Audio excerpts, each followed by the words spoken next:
안녕하세요. 성경 속 잠깐만 시간입니다. 설교 시간에 자세히 다룰 수 없었던 그러나 알아두면 성경을 이해하는 데 도움이 되는 성경의 지식이나 배경, 성경의 상식 등을 소개하는 시간입니다. 오늘은 두 번째 시간인데요.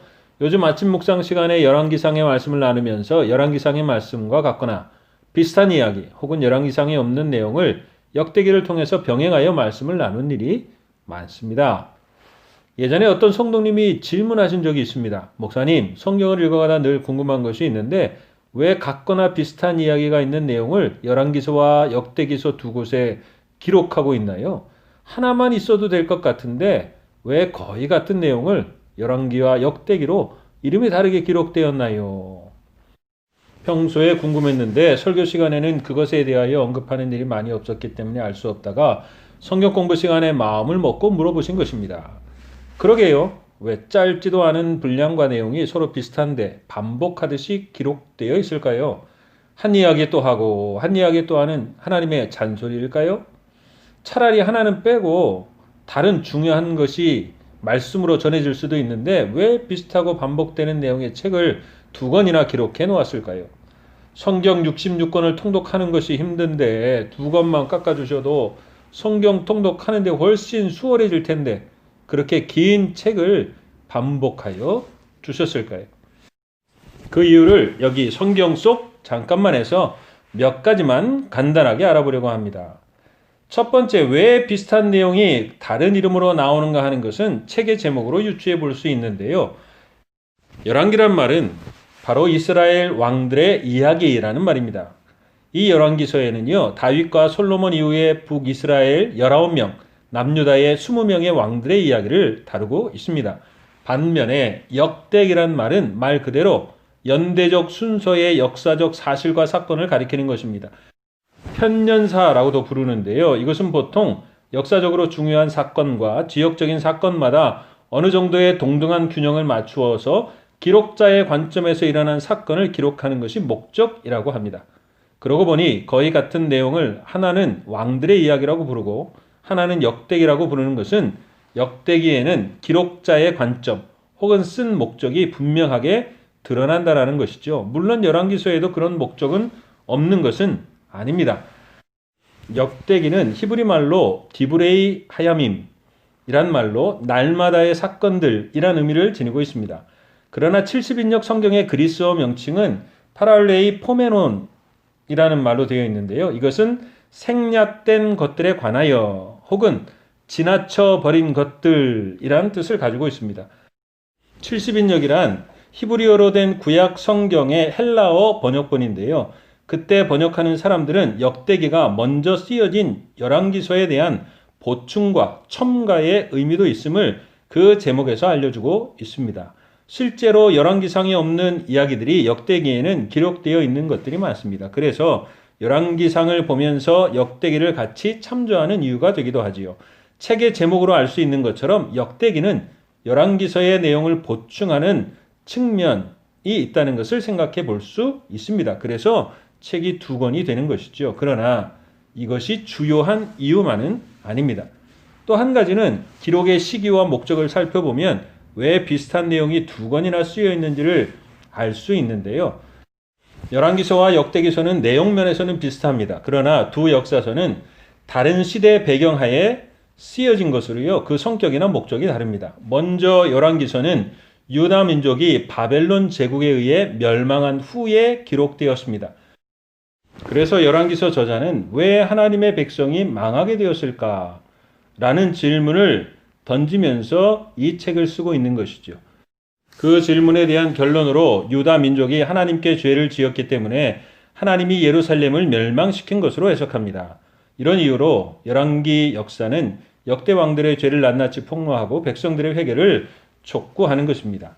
그러나 열왕기는 역사서이지만 역사적 사실을 비판적으로 정리한 그러한 일반적인 역사서가 아니라 율법을 중심으로 율법을 중요시하는 관점에서 정리된 신학적 역사서라고 할 수 있는 것입니다. 율법에 비추어서 이스라엘의 역사를 정리한 것이죠.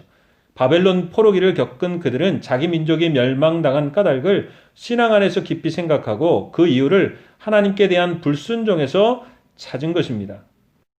반면에 역대기 역사서는 열왕기보다 한참 후대에 기록된 책입니다. 유다 민족이 바벨론 포로 생활을 마친 후 고국으로 돌아오는 시기에 기록된 것이죠. 이때의 과제는 어떻게 하면 새로운 공동체를 만들어 가느냐에 있었습니다.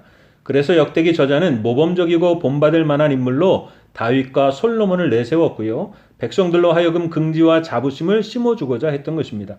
그래서 열왕기가 솔로몬 이후 남북 왕국의 역사를 함께 다루지만 역대기는 특별히 남왕국 유다 왕들의 역사를 주로 기록하고 있고 북왕국 이스라엘은 유다와 연결된 사건만 한정해서 이야기하고 있는 것입니다.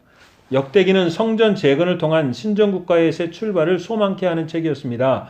다윗은 국가로서 이스라엘의 기틀을 마련하고 솔로몬은 그 근간이 되는 성전을 완성했습니다. 그래서 역대기는 솔로몬이 성전을 건축하여 하나님께 봉헌한 사실을 강조합니다. 또 모세의 율법과 성전, 레위 지파의 성전 찬양대도 자세히 기록하고 있는 것이죠. 그래서 성전과 제사를 중요시하는 제사장들에 의해서 기록되고 정리되었을 것이라 이야기하고도 합니다. 그래서 열왕기는 선지자적 관점으로 솔로몬의 배교와 우상 숭배를 지적하고 비난했지만 역대기는 제사장적 관점에서 그의 성전 건축을 강조하고 그의 배교는 언급하지 않고 있다라는 것입니다. 동일한 관점에서 다윗의 간음 사건도 생략했다라는 것이죠. 정리해서 이야기하자면 열왕기서는 이스라엘에게 반성의 역사를 기록한 것이고 역대기는 새로운 삶에 대한 방향과 모범을 보여주는 책이라고 말할 수 있습니다. 마지막으로 열왕기서와 역대기서를 비교하여 두 책의 공통점과 차이점만으로 이 두 책이 평가되는 것만은 아닙니다. 한 가지 중요한 것은 역대기에는요, 성전에 관한 기사가 많고 다윗 계보의 연속성을 다루었으며 유다 중심의 기록이라고 할 수 있는데요. 그 자체가 역대기만의 독특한 위치가 있다는 것입니다. 바로 다윗의 계보를 통하여 예수 그리스도까지 이어지는 연속성이 역대기서 자체 속에 보배처럼 숨겨져 있다는 것이죠. 성경은 계속해서 예수 그리스도에 대한 모형을 보여줍니다. 창세기의 선악과 나무 아래서도 예수님의 이야기를 들려줍니다. 룻기와 같은 이방 여인의 책이 왜 성경에 들어가 있을까 생각할 수 있지만 그 룻의 이야기 속에도 하나님은 예수님의 이야기를 들려주시고 계십니다. 역사가 그냥 흘러가는 것 같지만 그 역사 속에 하나님은 계속해서 예수 그리스도에 대한 이야기를 우리에게 들려주시고 계시는 것입니다. 역사가 망하는 것 같지만 그 역사 속에도 끊임없이 메시아에 대한 소망을 들려주시고 하나님의 구속의 약속과 사건은 변함없이 진행되고 있다는 것을 보여주시는 것입니다. 그것이 아담부터 다윗과 유다의 계보를 들어 이야기하시면서 그 속에서 예수 그리스도 메시아에 대한 이야기를 하고 계시다라는 것이죠. 하나님의 역사는 계속해서 하나님의 약속과 섭립 속에 흘러가고 있다는 것을 보여주시고 계시는 것입니다. 이것이 바로 역대기의 독특성과 자리 그리고 꼭 있어야 될 책이라는 것을 보여주시는 것이죠. 이 두 책을 통해 우리는 균형 있는 신앙과 시각을 가질 수 있습니다. 반성과 소망입니다. 반성만 하고 소망이 없다면 절망입니다.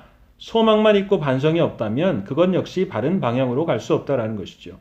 또 한 가지는 보이지 않는 것 같지만 끊이지 않고 흘러가는 하나님의 구원의 섭리입니다. 그러한 역사 속에서도 하나님의 약속은 없어지지 않으며 하나님께서 친히 그 구원의 역사를 진행하고 계심을 역대기를 통해서도 발견하게 하시고 보여주시려는 것입니다. 마치 에스더의 하나님이란 이름이 한 번도 나오지는 않지만 하나님이 섭리해 가시는 것처럼 말입니다. 역대기에 예수 그리스도에 대한 이야기는 나오지 않고 왕들의 이야기만 나오지만 다윗과 솔로몬, 유다의 자손들의 이야기를 통해서 메시아가 올 것을, 그 약속하신 하나님의 말씀이 이루어질 것을 계속해서 보여주고 계신다라는 사실입니다. 이제 이 두 권의 책을 비슷하다고 그냥 건너뛰지 마시고 이 두 책의 독특성과 더불어서 그 속에 흐르는 하나님의 구원의 역사와 섭리를 더욱더 깊이 경험하고 알아가는 귀한 성도들이 될 수 있기를 바랍니다. 오늘은 여기까지입니다. 성경 속 잠깐만이었습니다.